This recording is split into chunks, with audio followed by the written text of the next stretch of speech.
Science subject बहुत ही interesting subject होता है।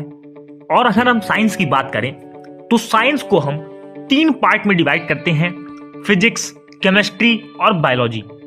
दोस्तों, फिजिक्स कहीं ना कहीं हमें थोड़ा इजी लगता है, क्योंकि इसका कारण होता है कि अगर हमारी मैथमेटिक्स अच्छी है तो हम फिजिक्स में कहीं ना कहीं हम फिजिक्स को टैकल कर लेते हैं, फिजिक्स को हम पढ़ लेते हैं, उसके डेरिवेशंस को, न्यूमेरिकल्स को हम सॉल्व कर लेते हैं, और जो 30 से 40% थ्योरी होती है उसे भी हम लर्न करके बहुत अच्छा स्कोर कहीं ना कहीं फिजिक्स में कर लेते हैं। लेकिन जब बात आती है केमिस्ट्री की, तो केमिस्ट्री में हमारा अप्रोच बहुत ज्यादा कैजुअल होता है। हम केमिस्ट्री को यह सोच के छोड़ देते हैं कि यह आसान सब्जेक्ट है, इसे हम बाद में पढ़ेंगे, और यही बाद में हमें रिजल्ट में हमारे नुकसान करता है और हमारा केमिस्ट्री जैसे स्कोरिंग सब्जेक्ट में स्कोर नहीं बन पाता, स्कोर ज्यादा नहीं आ पाता।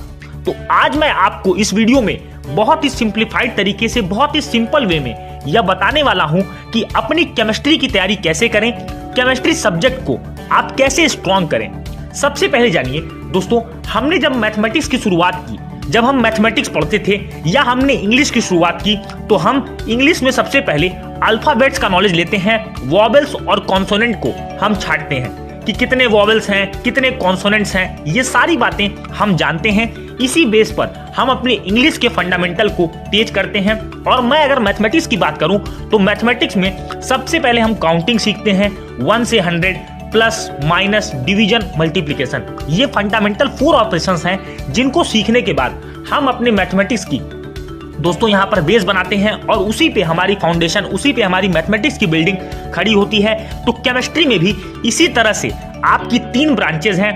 पहली ऑर्गेनिक केमिस्ट्री, दूसरी इनऑर्गेनिक केमिस्ट्री और तीसरी है फिजिकल केमिस्ट्री।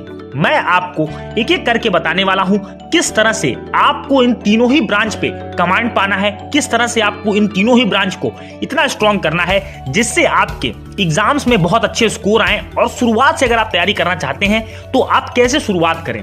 सबसे पहले केमिस्ट्री में आप जानते हैं कि एलिमेंट्स, कंपाउंड्स, रिएक्शंस, ये सारी चीजें आपके साथ होती हैं, और जैसे जैसे आपकी क्लास आपकी अप होती है वैसे वैसे ये चीजें आपके लिए थोड़ी टिपिकल हो जाती हैं। बड़े बड़े कंपाउंड्स आप देखते हैं, बड़े बड़े केमिकल रिएक्शंस आप देखते हैं, आपको मैकेनिज्म समझना होता है। तो सबसे पहले अगर आप केमिस्ट्री को पढ़ने की शुरुआत करना चाहते हैं तो आपको करना यह है, सबसे पहले आपको पीरियोडिक टेबल का नॉलेज होना चाहिए। कहने का मतलब क्या पीरियड्स होते हैं, क्या ग्रुप्स होते हैं, एटॉमिक नंबर, एटॉमिक मास, ये सारी चीजें अगर आपको याद है, अगर आप इनके बारे में जानते हैं